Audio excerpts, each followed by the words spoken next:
Diabetes y embarazo. Siempre es importante establecer si la paciente embarazada ya era previamente diabética o si la diabetes la adquirió mientras estuvo embarazada.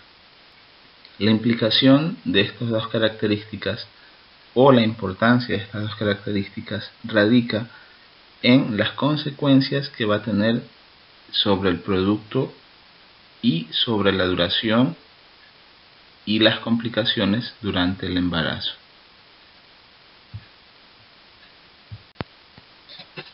Se ha logrado determinar que en las mujeres embarazadas el 3 al 10% llegan a tener una regulación anormal de la glucosa durante la gestación. De estas pacientes, de este 3 al 10%, el 80 al 90% se detectan durante el embarazo. El resto, o sea, del 20 al 10%, son pacientes que ya anteriormente han tenido problemas con la regulación de la glucosa, pero que no habían sido descubiertas. La importancia de este dato es que la mortalidad y la morbilidad perinatal aumenta con la presencia de esta patología. Y no solo eso, sino que las complicaciones en el recién nacido se vuelven cada vez más importantes de acuerdo a la gravedad de la enfermedad. En el embarazo normal, el aumento de los niveles de esteroides de la placenta y los péptidos hormonales en el segundo y el tercer trimestre del embarazo producen resistencia a la insulina. Dicho de otra manera, la sensibilidad a la insulina baja hasta el 50% en el segundo y el tercer trimestre del embarazo, en forma progresiva. La unión de la insulina a los adipocitos y hepatocitos resulta en una resistencia a la insulina y en cada comida aumenta la secreción de insulina en forma progresiva. En la diabetes gestacional, los niveles crecientes de glucosa en la madre y el feto producen hiperinsulinemia fetal episódica. Esto hace que haya un aumento excesivo de nutrientes en el feto y este aumento excesivo de nutrientes es el responsable de la macrosomía que tanto caracteriza o nos preocupa en el embarazo. Además, la conversión del exceso de glucosa en grasa produce agotamiento del oxígeno fetal. Este agotamiento del oxígeno fetal es el responsable de una de las principales complicaciones que hay en los recién nacidos de madres diabéticas. Otra de las cosas que ocurren en los recién nacidos y en el feto incluso es el aumento de las catecolaminas adrenales, de tal manera que cuando un bebé nace tiene mayor riesgo de presentar hipertensión con remodelado cardíaco e hipertrofia. Si está dentro del útero, estamos hablando de un bebé que en su momento puede llegar a producir un sufrimiento fetal agudo debido a un problema cardíaco o una hipertensión todavía no descubierta. A nivel circulatorio, este aumento de la insulina fetal estimula la eritropoyetina fetal con hiperplasia de células rojas sanguíneas y aumento del hematócrito. ¿Cómo se manifiesta al nacer? Pues con la policitemia, que es uno de los grandes problemas que encuentran los pediatras en estos bebés. Además, hay un engrosamiento vascular, mala circulación e isquemia de órganos vitales. Y nos lleva a la principal complicación, a la complicación número 1 en los recién nacidos de las madres diabéticas, la hiperbilirubinemia postnatal, como veremos más adelante. El diagnóstico de la diabetes mellitus es diferente en las mujeres embarazadas, porque en las embarazadas, debido al mejoramiento en el control prenatal, con los exámenes de rutina, podemos llegar a determinar la aparición de alteraciones en el metabolismo de la glucosa incluso antes de que haya los síntomas. Dicho de esta manera, para diagnosticar la diabetes, pues están los ya conocidos síntomas de la diabetes como la baja repentina de peso, la polidipsia y la poliuria, más las concentraciones de glucemia al azar mayores o iguales a 200 miligramos por decilitro. En el embarazo, nosotros diagnosticamos la diabetes gestacional al realizar un examen de glucosa en ayunas, cuyo resultado de más de 126 miligramos por decilitro, o cuando hacemos una prueba de tolerancia oral a la glucosa que está ya prevista en los controles de embarazo normales, cuando encontremos más de 200 miligramos por decilitro en la prueba de tolerancia oral a la glucosa en la medición que se da a las 2 horas. También es posible determinar que la paciente tiene una diabetes gestacional si la hemoglobina glucosilada es mayor o igual a 6.5% en cualquier momento del embarazo. ¿En quiénes debemos sospechar o en qué pacientes embarazadas debemos sospechar que pudieran llegar a desarrollar una diabetes gestacional? Mujeres mayores de 35 años, pacientes con un índice de masa corporal mayor de 30 o con cualquier grado de obesidad, pacientes con historia previa de diabetes gestacional en embarazos anteriores, pacientes que hayan presentado glucosuria en algún momento del embarazo, en pacientes que hayan tenido antecedentes de mortalidad perinatal o antecedentes de bebés que hayan nacido muertos anteriormente. Es muy común encontrarlo también en pacientes que han tenido síndrome de ovarios poliquísticos y en grados menores en pacientes que tienen antecedentes familiares de diabetes. Ojo, recuerden que la utilidad de estos factores de riesgo apenas llega al 10%. Si bien es cierto, la diabetes gestacional puede convertirse en una situación de gravedad para el embarazo, es importante concientizar a las pacientes de que no siempre se va a llegar a ese grado, siempre y cuando se sigan ciertas indicaciones que han demostrado ser bastante útiles. La primera es la dieta, una dieta de 1800 a 2400 kilocalorías al día que está distribuida en el 40% de hidratos de carbono, 40% de grasa y 20% de proteínas. Como se darán cuenta, es bastante importante que vean que la dieta no dice que no debe incluir hidratos de carbono al 0%. Toda dieta que comience con la frase nada de está destinada al fracaso. Asimismo, es muy común encontrar pacientes que están sometidas a dietas hiperproteicas porque piensan que de esa manera van a mejorar el estado del bebé o el estado del embarazo. Sin embargo, dense cuenta como las proteínas apenas llegan al 20% e incluso hay algunos estados que llegan hasta el 25%, pero no más de eso. Uno de los puntos importantes en las medidas generales es el automonitoreo. Con el advenimiento de nuevas tecnologías y nuevas informaciones que están disponibles para todos los pacientes, es posible que la paciente pueda controlar su propio azúcar en casa y cada vez son menos dependientes de las hospitalizaciones.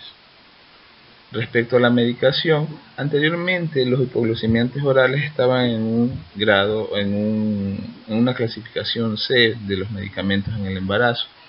Actualmente están en una medicación B, de tal manera que se los puede dar el embarazo. Sin embargo, respecto a esto, pues los hipoglucemiantes orales sí pueden ser un poco impredecibles en el control de la glicemia. Tanto es así que si no está embarazada, es una de las complicaciones que podemos tener es la hipoglicemia, más aún en el embarazo. Y la insulina, como vamos a ver más adelante, es el tratamiento de elección. De forma general, vemos que los medicamentos usuales que se utilizan en las pacientes diabéticas parecen ser igual de útiles en las pacientes con diabetes gestacional. Tanto la metformina como la sulfonilurias son de clase B. La metformina, que es un inhibidor de la producción de glucosa hepática y que aumenta la sensibilidad de la insulina, se la puede utilizar durante todo el embarazo sin ningún problema.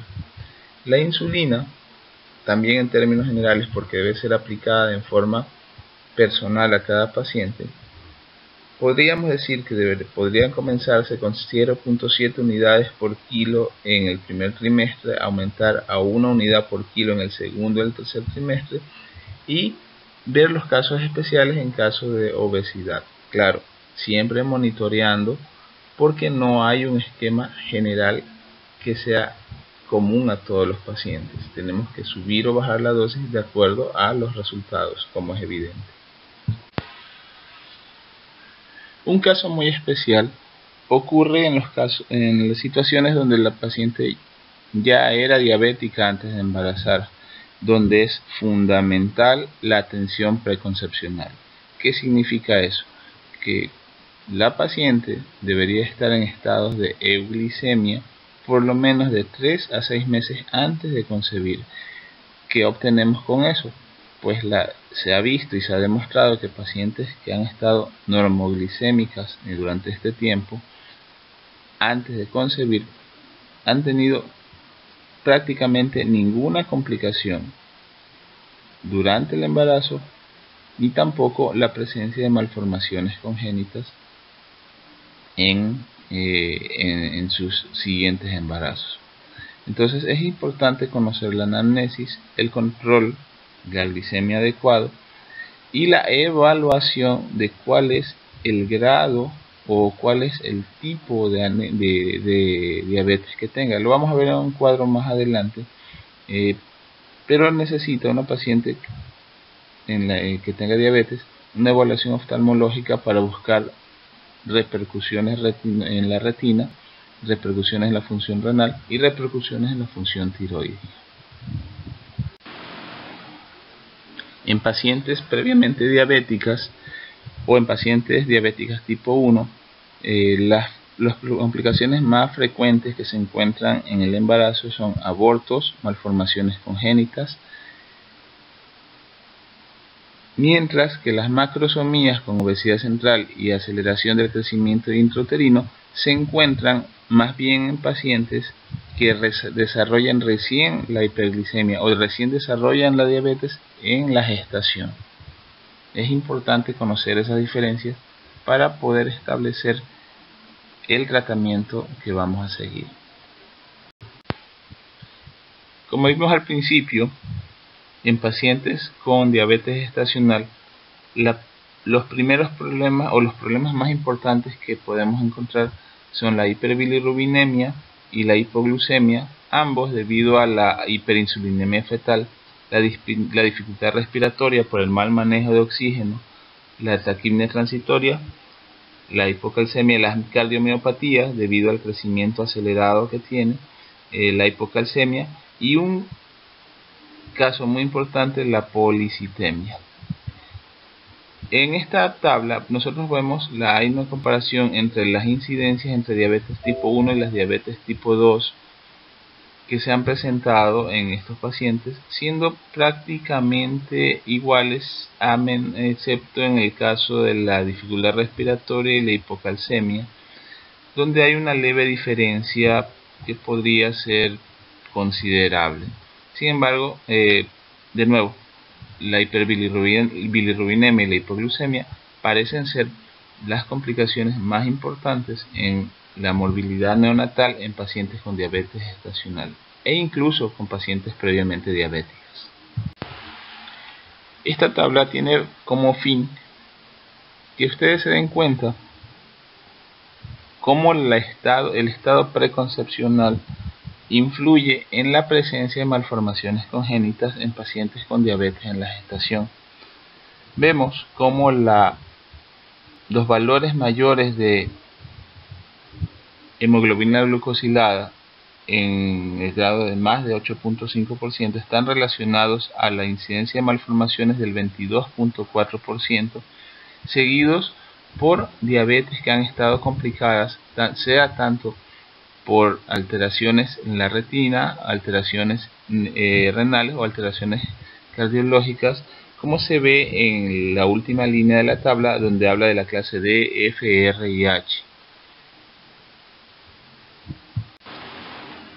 Cuando hablamos de anormalidades, la situación puede quedarse un poco en el aire, de tal manera que decimos, son más frecuentes las anormalidades en los bebés que tienen diabetes gestacional, pero no decimos exactamente cuáles.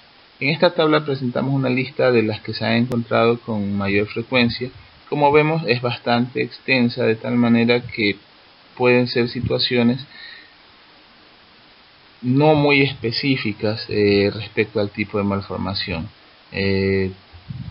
Tal vez donde están un poco más específicas son las alteraciones renales, en las gastrointestinales y en las medulares, donde llama la atención que están en primer lugar el síndrome de regresión caudal y la agenesia sacra.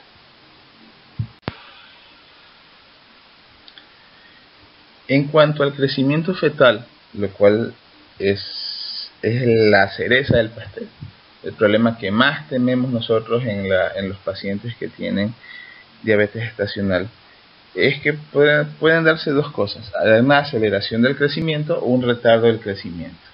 Evidentemente, lo más común es la aceleración del crecimiento, que nos lleva hacia lo que nosotros hemos dado en llamar la macrosomía. La macrosomía fetal se define como el peso al nacer mayor a 4.000 gramos o un peso estimado por ecografía que exceda el percentil 90 para la edad gestacional. Este tipo de crecimiento acelerado se caracteriza por una obesidad central, de tal manera que hay alteraciones en el perímetro abdominal y en el crecimiento general del bebé. Cuando hay una complicación, además de la macrosomía, o hay una complicación además de la diabetes en el embarazo, como la hipertensión arterial, en cambio no hay el crecimiento acelerado del bebé. Esta hipertensión se manifiesta más bien en un retardo de crecimiento intrauterino, que aunque en menor proporción sí puede darse en este tipo de pacientes. También el embarazo afecta a la diabetes, así como la diabetes afectaba al embarazo en cuanto al control del embarazo y al bebé. También el embarazo afecta a la madre y a las costumbres que tenía la madre durante el embarazo. Debe haber un cambio en el patrón de alimentación, aumenta las necesidades de dosis de insulina durante el embarazo debido a la presencia del producto, aumenta o hay una mayor importancia al control estricto de la glucosa. Si antes era semanal o antes era mensual, pues ahora lo vamos a necesitar diario, un control diario de la glucosa. Se facilita bastante por el hecho de que ya debido a las múltiples posibilidades que tienen los pacientes actualmente, podemos solicitar eso y no necesitamos hospitalizar a los pacientes. Hay un aumento de riesgo de hipoglucemia severa debido al uso continuo de hipoglucemiantes anteriormente, y debido al embarazo se vuelve impredecible cómo va a actuar esto de aquí. Hay un riesgo de deterioro de la retinopatía y nefropatía persistente. Si normalmente en la diabetes hay un deterioro progresivo de las diferentes funciones, tanto en la retina como en los riñones, ahora se va a acelerar, y si es que no se controla evidentemente el asunto de la glicemia. Y el umbral renal es ahora inferior para la glucosuria, de tal manera que podemos encontrar azúcar en la orina con mayor frecuencia.